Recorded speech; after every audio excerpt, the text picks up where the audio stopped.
Carribean Association of North Alabama. And he's here to talk to us about this exciting event that most of us here in the Tennessee Valley know all about it because it has grown into such an amazing event here for everyone in the Tennessee Valley would want to come and just celebrate the Caribbean culture. So here with me is Dane Clark again. He's the coordinator of this event that's coming up on September the 6th. And we are excited. This has grown. Thank you first of all, for being here with me, Dane. Thank you for having me here. Yeah. This event has grown into such a, when we were talking before we started, you said that about 7,000 people. Yes, we're anticipating about 7,000 people. Wow, coming through for this whole day that starts at 11 a.m. Until it goes into 7 p.m., but sometimes later than that, right? Wow. Right. So this has been, this is how many years now? Yes, 19 years. 19 years. Can you believe that? Yes. Wow. 19 years, Caribbean Day in the park. It's not always been at John Hunt Park, though, right? No, we spent 10 years at Stonerfield. Mm-hmm. You know what? I have been to that one. Yeah. Yes. And then you moved over to John Hunt Park. To John Hunt Park in 2023. Wow. Mm-hmm. Wow. So tell me about when this started, because, I mean, you're getting ready to hit 20 years now. Yeah. And we're going to talk about what y'all got planned for the 20th year. But, you know, when you started 20 years ago, what was really the inspiration behind it? Well, this event was basically designed to share the Caribbean culture, you know, with the community, the food, the lifestyle, you know, the music, and it became so loved. You know, we started growing, and then I think we first started at, if I'm not mistaken, because I wasn't with the organization then, but Brom Springs Park, right? And then when I got involved with the organization, they were already at Stonerfield. And then, you know, it started growing. Then I started coordinating the event at 2017. Okay. Right. And then we were there, you know, and started growing to the point where the city like, okay, y'all too big now. Y'all need to go somewhere big. Right. So, yeah. Wow. So it's been a humble beginning. Yes. And also what you're offering during this event has grown as well. So tell me about what you do for this celebration to help people get to know the culture and fellowship together. Okay. So we have like a live reggae band. You know, we try to get acts that are Caribbean based as best as possible. In the past, we've had carnival costume dancers, right? We've had stilt walker. Oh, wow. In the past. Got all that going on. Yes. So it is not easy to be honest, because you know most of our performers come from out of town. Okay. So the vision is to make this as cultural as possible. So we're striving still to get to that point where, because there's so many cultures in the Caribbean that we can share. I mean, there's so many. Okay. But primarily you focus on which cultures? Well, we have the reggae band. We have this new artist, Young Wild Boy. Yeah, he's Trinidadian based, so he does, So, you know, we do stuff like that. One of the things I've wanted, which is I'm trying to find performers who can do that. I don't know if you ever heard of maypole dancing. Nope, okay. I haven't heard that. Yeah, it's a tradition where while they're dancing, they're creating like a network or a knitting. Okay. Knitting, So while they're dancing, they're knitting different patterns going around the pole. Yeah. So, and they're actually knitting something. Yes, while they're dancing around, they're doing with different strings patterns. or fabric or strings. Oh, I've seen that. Yes. And it's called what again? Maypole dancing. Maypole dancing. Yes. So maypole. Maypole. Gotcha. Right. I gotcha. So I'm still hoping to find. You want to do that? Yes. Yeah. That's cool. That's a big thing. Yes. Okay. So yeah. But as I said, there's so many cultures. And if we can just find people who can do these things, because the Caribbean is huge. Yeah. is huge. And there's just so many different. We actually have someone coming to do some skits by Miss Louise Bennett. She's one of our Jamaica's folklore person who kept certain folklore alive for years. So I think we're having somebody that's gonna do some of her stuff. Great. Yeah. Okay. So we're gonna keep going until the Lord opens doors to help us. Yeah, because again, there's just so many cultures to share. I mean, now the food. Oh my gosh. Yeah, we gotta talk about the food. You're talking about oxtail, curry goat, curry chicken. Glory. Oh yeah. There's just so much, and the people love it. Yes. Okay, see, when you tell people Caribbean Day at the park, the main question all the time is there going to be any jerk chicken and oxtail? Oh yeah. So yeah.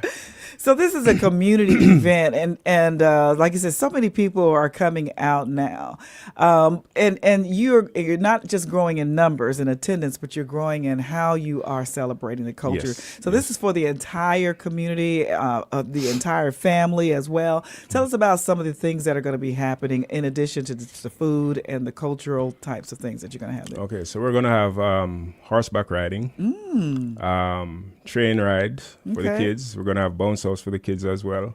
We're going to have games, adult games, musical chairs, stuff like that. We're trying to incorporate a lot of, activities to get the everybody involved, the crowd involved.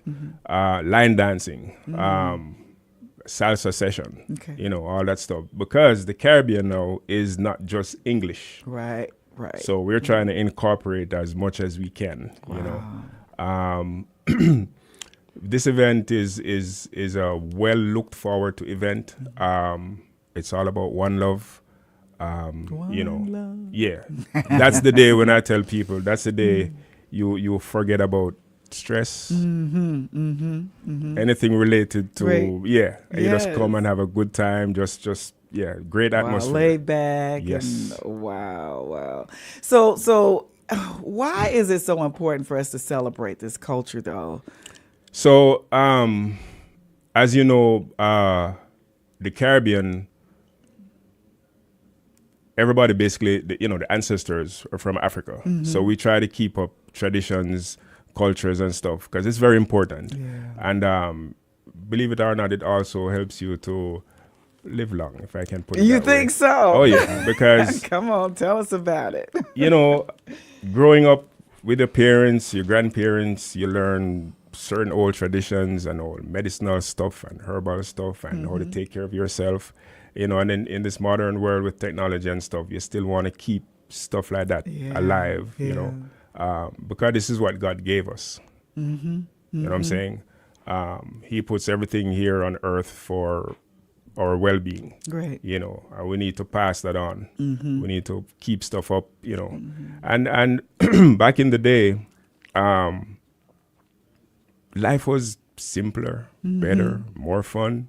You know what I'm saying? Great. Yeah. And then celebrating this culture is just not for those who have this in their background, but it's for the broader community as well. Just learning about the culture and enjoying a full day of just being immersed into the Caribbean culture. So as we talked about, you're celebrating 20 years coming up next year.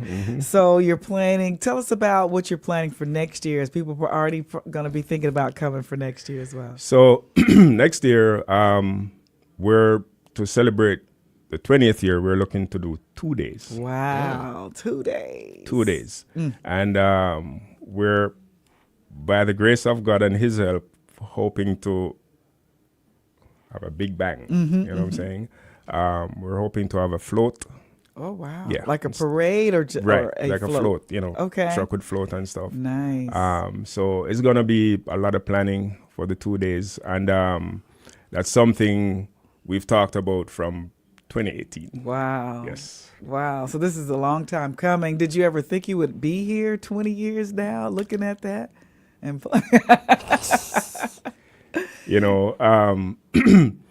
as the Lord leads, we follow. And as I've always said, this is a a blessed event. You know, this couldn't have gotten this far without him. You know, so this is why also when we do this, it feels good, because when we see the faces of, you know, the people who come to the event Right. looking all happy. Oh boy, you ever see the kids dancing? Oh my gosh. Oh my goodness. Oh yeah. So you see this as a ministry as well, don't Yeah. you? How do you pull that through as a ministry? So people, what is working through your events and the activities that you do to really make it a minister Just to others? love. Just love. Just love. Just the togetherness, the love. Because, you know, the stresses of life, people going through a lot of stuff, you see people giving you a little smile, you have no idea what's going on in the background, you know. So people come to, and let me tell you something. Though the event starts at 11, people are pouring in before the event. Really? Yes. Wow. Yes. Are y'all still getting ready and, Yes. and they're people coming are pouring in. And it's just a day where folks just have this fun, this, you know, this great feel, just the love, the music, the you know, something they don't get all the time, right? Just and it's, when I see the kids running around, oh yeah, It brings joy to your heart. Huh? They get their face painting and they're just having a grand time running around and stuff. Yeah. So Well, tell us about the Carribean Association of North Alabama. Do you all have any other events in the community, or is this just your primary focus? well, now that the membership has grown, we are focusing on doing more to get involved more in the community. In the past, we've done a gala to celebrate Caribbean American Heritage Month. This year, we had a meal and mingle. Last year, we did the hurricane relief for, you know, the Jamaica and Haiti. Right. And we have a lot of other events lined up, you know. So we're trying to get, excuse me, more involved, you know, in the community in whichever aspects we get. We've been to church services. Okay. Yeah. And help us see what that looks like. What does that look like? Well, this year I haven't been to, but other members have been to, I think, First Church and for events that the churches are having. well, just to support, Okay. you know, show that we're, you know, in the community and stuff like that. Yeah. And actually, talking about community, excuse me, Huntsville just we had a proclamation 2 weeks ago. Okay. Yeah, Nice. recognizing, you know, immigrants and stuff here. Awesome. So we're trying to do as much as we can to get more involved, to not a matter of being seen, but to interact more with the community, do community stuff. So now that we have more manpower, we can do more and get involved more. Awesome. So I know this is an organization that's all about providing, you know, these cultural events for the whole family, for the community, free of charge. But there's ways you can support this organization, right? The Caribbean Association of North Alabama. How do people do that are listening right now and say, I really love what they're doing. I want to support, volunteer, do whatever I can. Okay, so for the event, if anyone wants to volunteer, they can. We should have to call the number on the flyer. For other support, they can go on our website, make a donation. If they want to, because we still plan to, or should I say, continue to support the hurricane relief victims, yes. right? So we sent off a whole pallet. Right. Oh, wow. Yes, Wow. we shipped a whole pallet, and that was from donations when we had the relief drive last November. I think, Yes. you came by. So if they want to support, they can also do that by donating hurricane relief stuff, because, you know, it's going to take a while Yes. for recovery. Absolutely. Absolutely. So you're doing some great work, not only giving everybody an opportunity for an outlet of release and just fun and relaxation and learning a culture, but also you're giving back and helping a community as well. Right. So as we get ready to close, tell us about the event again that's coming up, when it is, where it is, and all of that. Okay. So it's going to be Caribbean Day at the Park. September 6th, John Hunt Park. It's going to be at 2151 JC Way. And it starts at 11, ends at 7, but officially at Yeah, we know. It might be extended. Yes, we're going to have food vendors. We're going to have other vendors. There's going to be horseback riding, train ride. We're going to have a live reggae band, performances, singers, line dancing, salsa session, musical chairs. I mean, just all types of fun. fun. Yeah. Yes, come And out and tug of relax. war. And tug of war too. Oh, yeah. Okay, That's all right. that's Oh yeah, oh yeah. It sounds like a lot of fun. Thank It you for is. coming and sharing, giving us a preview of what's going to be happening for Caribbean Day at the park coming up soon, September the 6th. Starts at 11, but hey, as y'all always do, come on in there early and get the fun started with sharing and having fellowship with others as we learn about the Caribbean culture even more. Thank you, Dane. Anything else you want to share? And bring your lawn chairs. Bring your lawn chairs. That's right. Yes, Blankets. bring your lawn. There you go. All right. Come to have a splendid time. All right. Thank you so much for being with us today on Morning Joy for our breakfast chat. And we'll see you again. All right. We hopefully we're going to get out there this Sunday. Oh, yes. The I'll be 6th, looking for September you. the 6th. Yes. For the breakfast chat. Lord, thank you for the breakfast chat. We'll be out there September 6th for the Caribbean at the park. All right. Thank you so much again, Dane. All right. We'll be back with more information. And we're going to be sharing that poster on our Facebook page as well. So you can go to WJOU Praise 90.1 FM on Facebook to see that as well, where we'll have more information about Caribbean Day at the park. If I hadn't been a darkness, I would have never seen the light. I wouldn't